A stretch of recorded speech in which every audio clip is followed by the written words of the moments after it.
मेरी कजन ने ऐसे शख्स से शादी की है जो मुझे पसंद नहीं, लेकिन फिर भी मैंने उसके लिए तोहफा खरीदा क्योंकि ये एक रवायत है। मैंने उसके नाम पर कुछ इन्वेस्टमेंट की है और मैं मजीद उसके लिए कुछ करना चाह रहा हूं।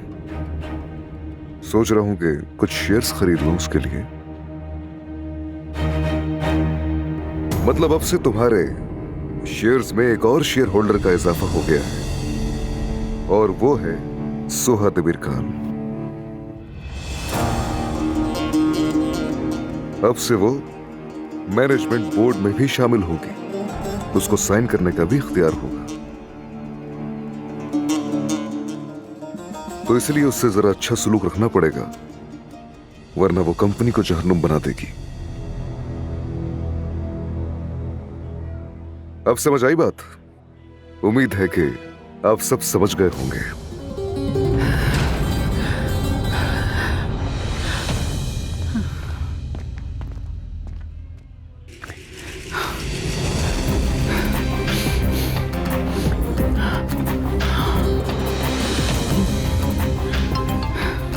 जी कहिए निसामी।